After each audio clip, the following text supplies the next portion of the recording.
Belinda and HarperAudio Australia present this unabridged recording of The Talented Mrs Greenway, written by Tia Cooper and read by Annabelle Tudor.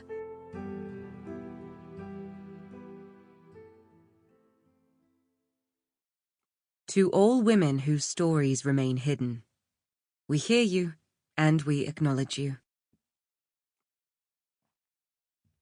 Chapter 1. 1806. Manali House, 6 miles east of Bath, England. Miss Fripp, I was hoping I might find you here. The pencil fell to Mary's lap, and she lifted her gaze to the silhouette, blocking the sun.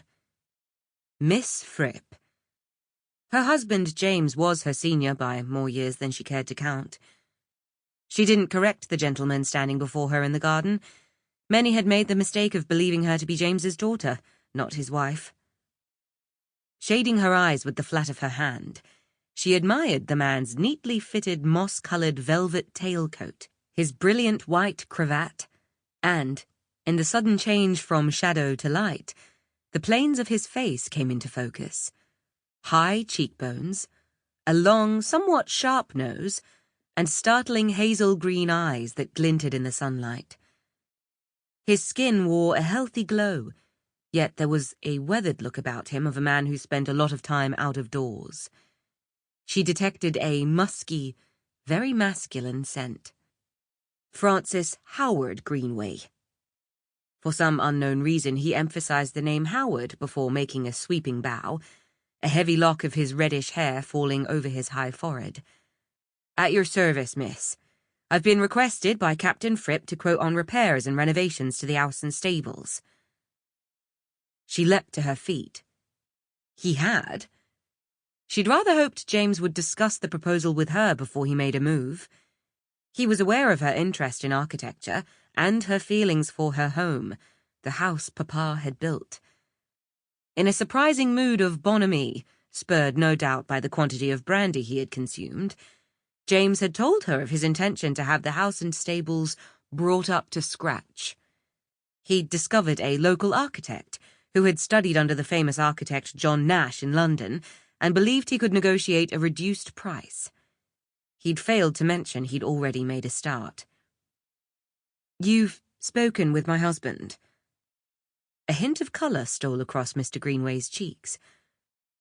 I beg your pardon, Mrs. Fripp. Unfortunately, Captain Fripp appears to have forgotten our appointment, and I took it upon myself to appraise the house and its surrounds. How unusual. Mudd, stable master and general factotum, rarely approved any unescorted visitor, and since Papa's death, he'd extended his role as groom to that of guardian. He must have taken James into town because Mudd wouldn't allow anyone to roam the grounds alone. Mr. Greenway lifted his chin and surveyed the vista. I thought perhaps I'd find a vantage spot to survey the house. She'd sat and listened to James's grandiose ideas, but when he'd spoken of tacking a new wing on the side of Papa's simple Palladian country house to accommodate additional reception and gaming rooms, she'd made the foolish mistake of lamenting the resulting loss of symmetry. She'd decided the addition of a portico might balance James's proposed additions. Her gaze darted to her sketchpad, still lying beneath the tree where it had fallen when she'd jumped up, and she bent to retrieve her drawing, but Mr. Greenway moved faster. May I? She nodded, and with damp palms waited while he studied her sketch. It would seem we are of like mind. The house is a delightful example of Palladian architecture, influenced by Inigo Jones, no doubt.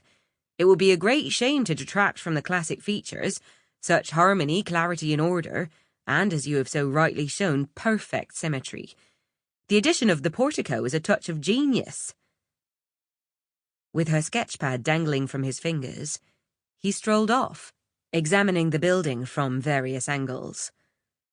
Mind afire, she scampered after him, skipping steps to match his determined stride. Finally, she caught up when he settled on. Sample complete. Ready to continue?